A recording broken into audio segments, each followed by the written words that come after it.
بسم اللہ الرحمن الرحیم۔ آپ صلی اللہ علیہ وسلم کی لائف سے ایک اور ویڈیو، اور یہ اسی سے مناسبت ہے جو کل ویڈیو میں نے بنائی تھی۔ آپ صلی اللہ علیہ وسلم کی اپنے ازواج کے ساتھ جو بیہیویئر تھا، آپ کا ان کا سلوک کیسا تھا، اسی سے ریلیٹڈ آگے کچھ واقعات اور ہیں، اسی سے ریلیٹڈ یہ بھی ویڈیو ہے، ٹھیک ہے۔ ویڈیو کا اینڈ تک ضرور دیکھیے گا، اور اگر اچھی لگے تو لائک کر دیں اور چینل کو ضرور سبسکرائب کر لیں، ٹھیک۔ بنی سوا قبیلہ تھا، اس کے ایک شخص نے روایت کرتے ہیں کہ میں نے حضرت عائشہ سے آپ صلی اللہ علیہ وسلم کے اخلاق کی نسبت دریافت کی کہ آپ صلی اللہ علیہ وسلم کے اخلاق کیا ہے۔ حضرت عائشہ فرماتی ہیں کیا تم قرآن نہیں پڑھتے؟ وَإِنَّكَ لَعَلَىٰ خُلُقٍ عَظِيمٍ۔ اللہ تعالیٰ نے خود فرمایا، یعنی قرآن شاہد ہے کہ آپ کے اخلاق اعلیٰ درجے کے تھے، اس میں کوئی شک بھی نہیں ہے۔ جتنی بھی میں نے آپ کو ویڈیوز بتائی ہیں اس میں آپ لوگوں نے خود ہی یہ چیزیں سنی ہیں، آپ کے اخلاق کا یہی نقشہ کافی ہے۔ راوی کہتے ہیں کہ میں نے کہا کہ اس کے متعلق مجھے کچھ بیان کیجیے، یعنی کوئی واقعہ وغیرہ مجھے بتائیے آپ صلی اللہ علیہ وسلم کی نسبت سے۔ تو حضرت عائشہ نے فرمایا کہ میں نے ایک بار آپ کے لیے کچھ کھانا تیار کیا، اور کچھ کھانا آپ کے لیے حضرت حفصہ جو ہیں انہوں نے تیار کیا، اور میں نے جو اپنی جو غلام تھی، ان کی جو خادمہ تھی، اس کو کہا کہ حضرت حفصہ کو دیکھتے رہنا، جب وہ کھانا دسترخوان پہ لائیں تو ان کا جو کھانا ہوگا، جو برتن ہوگا، اس کو گرا دینا۔ تو انہوں نے ایسے ہی کیا، انہوں نے وہ کھانا جو تھا وہ گرا دیا، اور وہ رکابی جو تھی جس میں لے گئی تھی وہ بھی ٹوٹ گئی، لیکن وہ کھانا کیونکہ دسترخوان پہ گرا تھا، اور دسترخوان جو چمڑے کا تھا، آپ صلی اللہ علیہ وسلم چمڑے کا دسترخوان نیچے بچھا کے کھانا کھاتے تاکہ کوئی چیز گرے بھی تو آپ اس کو اٹھا کے کھا لیں، اس میں کوئی مٹی وغیرہ نہیں لگتی تھی۔ تو انہوں نے ایسے ہی کیا، وہ جب نیچے گرا تو وہ چمڑے کے دسترخوان پہ گرا تھا، تو وہ کھانا ضائع نہیں ہوا، بچ گیا، آپ صلی اللہ علیہ وسلم اس کو کھا لیا۔ لیکن آپ صلی اللہ علیہ وسلم نے پھر حضرت حفصہ کو بھی کہا کہ تم ان سے بدلہ لو، کہ جو رکابی انہوں نے تمہاری توڑی تم بھی ان کے وہ توڑ دو۔ اور یہ آپ صلی اللہ علیہ وسلم نے اس لیے کیا تھا تاکہ ان کو یہ نہ لگے کہ آپ صلی اللہ علیہ وسلم اس واقعے کے اوپر حضرت عائشہ کی کوئی سائڈ لے رہے ہیں۔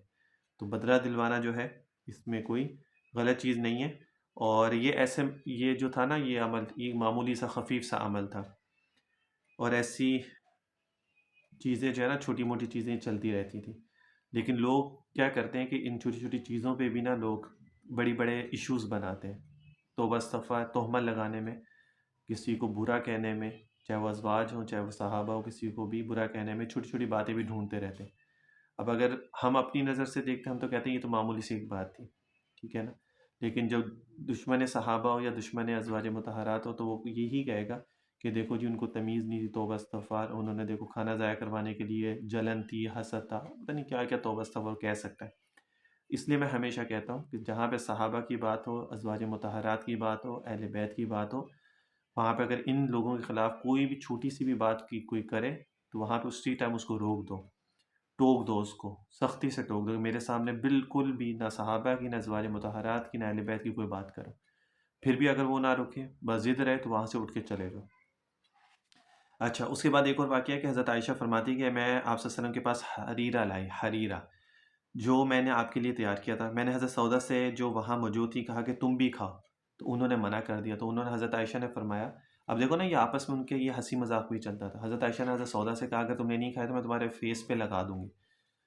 تو انہوں نے ایسے ہی کیا، انہوں نے آپ صلی اللہ علیہ وسلم کے سامنے، آپ صلی اللہ علیہ وسلم بھی وہیں بیٹھے ہوئے تھے، تو انہوں نے وہ حریرہ لیا اور حضرت سودا کے منہ پہ لگا دیا۔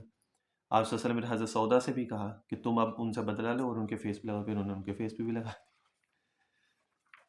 تو یہ چیزیں جو ہے نا یہ چلتی رہتی تھی صحابہ ازواج مطہرات کے درمیان بھی۔ اچھا، آپ کا حسن سلوک جو تھا نا اس چیزوں کے اوپر، وہ ازواج میں آپس میں بے تکلفی اور محبت واضح تھی، آپ کی محبت بھی واضح تھی اور بے تکلفی بھی تھی۔ ایسا نہیں تھا کہ آپ کو سردار کی طرح بیٹھ جاتے تھے اور حکم کرتے رہے، آپ ان کے ایسی دوستوں کی طرح جیسے، اور گھل مل کے ان کے ساتھ رہتے تھے، ٹھیک ہے۔ کبھی بھی ان کے ساتھ یہ شو نہیں کراتے کہ میں بہت بڑا نبی ہوں، آخری نبی ہوں، اور تو میری بیویاں ہوں تو ہمیشہ دب کے رہو میرے سے، روب کے ساتھ، کبھی ایسا نہیں کرتے۔ حضرت عائشہ سے روایت ہے کہ آپ صلی اللہ علیہ وسلم ایک شب ان کے پاس سے باہر تشریف لے گئے، یعنی آپ حضرت عائشہ کے پاس سے، لیکن وہاں سے باہر لے گئے۔ حضرت عائشہ فرماتی کہ مجھ کو آپ پر شک ہوا، ٹھیک ہے، کہ شاید آپ صلی اللہ علیہ وسلم جو ہے کسی اور ازواج کے پاس نہ چلے گئے ہوں، اس گمان سے کہ شاید کسی بیوی کے پاس تشریف نہ لے گئے ہوں، حالانکہ یہ گمان صحیح نہیں تھا، حالانکہ جس طرح میں نے پچھلی ویڈیوز میں بتایا کہ آپ عدل، انصاف میں، مساوات میں، برابری میں ہمیشہ بہت زور دیا کرتے تھے، اور آپ اس پہ عمل بھی کرتے تھے۔ آپ کے معمول ملتزم کے اعتبار سے صحیح ہو سکتا تھا، گو عدل بھی آپ پر واجب نہ ہو، اور عقل حضرت عائشہ بھی ایسا گمان نہیں کر سکتی تھی کہ وہ آپ صلی اللہ علیہ وسلم کے اوپر شک کریں، مگر طبعاً معذور تھی۔ دیکھو، نبی تو معصوم ہوتا ہے، باقی معصوم نہیں ہوتے، دل میں بات آ سکتی ہے، لیکن یہ طبی طور پہ ایک معذور تھیں اس لحاظ سے کہ چلو ایک شک ہو گیا بس، حالانکہ ان کو بھی پتہ تھا کہ آپ صلی اللہ علیہ وسلم ایسے نہیں ہیں۔ تو انسان یہ جو چیزیں ہوتی ہیں نا، اس کو کبھی بھی کسی کے لیے کوئی دلیل نہ بنائے کہ ان کے اوپر تہمت یا ان کے اوپر برا کہنے کے لیے ان کو، اسی واسطے سے اس کو غیر سے تعبیر کیا جو عمل طبیعی ہے۔ پھر آپ تشریف لے آئے اور میں نے اس طرح میں جو کچھ کر رہی تھی، مثلا اس طرح کی حرکات، اس کو دیکھ کر آپ نے فرمایا عائشہ تم کو کیا ہوا؟ یعنی ان کی تھوڑی سی باڈی لینگویج چینج ہو گئی، تو آپ صلی اللہ علیہ وسلم کو فیل ہو گیا، تو آپ نے فرمایا کہ تم کیا کہہ رہی ہو؟ تو کیا تم کو شک ہوا؟ فرماتی ہیں کہ میں نے عرض کیا کہ کیا وجہ ہے کہ مجھ جیسا محب، یعنی جو آپ سے محبت کرتا ہے، آپ جیسے محبوب پر رشک نہ کرے، آپ پر شک نہ کرے،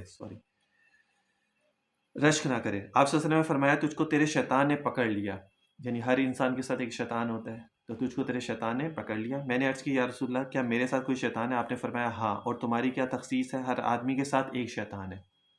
میں نے کہا آپ کے ساتھ بھی یا رسول اللہ؟ آپ نے فرمایا ہاں، لیکن میرے رب جل جلالہ نے اس کے مقابلے میں میری اعانت فرمائی ہے۔ ہر انسان کے ساتھ شیطان ہے، آپ سے فرمایا میرے ساتھ بھی ہے، لیکن اللہ تعالیٰ میری مدد فرماتے ہیں، یہاں تک کہ میں اس سے سالم یعنی محفوظ رہتا ہوں، یعنی وہ مجھے کبھی بھی کوئی بہکا نہیں سکتا، کچھ طرح کی نہیں کر سکتا، کیونکہ اللہ تعالیٰ مجھے ان سب چیزوں سے محفوظ رکھا ہے۔ یا ایک روایت کے مطابق یہ فرمایا کہ وہ اسلام لے آیا ہے، یعنی جو میرے ساتھ شیطان تھا وہ اسلام لے آیا، اس لیے مجھے اب اس سے کوئی مسئلہ پرابلم وغیرہ کوئی کچھ نہیں ہے۔ حضرت عائشہ فرماتی ہے کہ آپ صلی اللہ علیہ وسلم جب حضرت خدیجہ کا ذکر فرماتے تو ان کی تعریف فرماتے تھے، ٹھیک ہے، اور بہت زیادہ تعریف فرماتے، تو مجھ کو ایک روز بہت رشک ہوا اور میں نے کہا کہ آپ ایسی عورت کا کیا کثرت سے ذکر فرماتے ہیں جس کی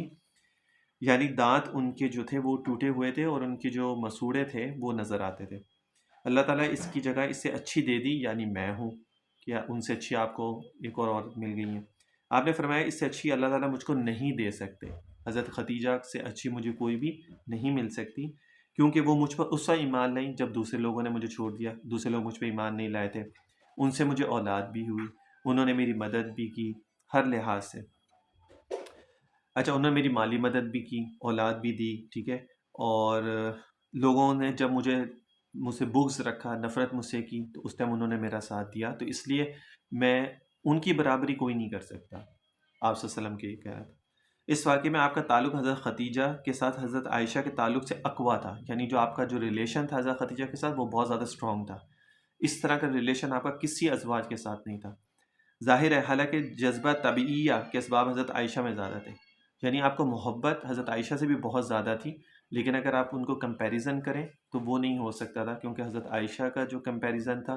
وہ حضرت خدیجہ سے کبھی نہیں ہو سکتا۔ حضرت خدیجہ ہمیشہ آپ صلی اللہ علیہ وسلم نے ان کو ہمیشہ اوپر رکھا،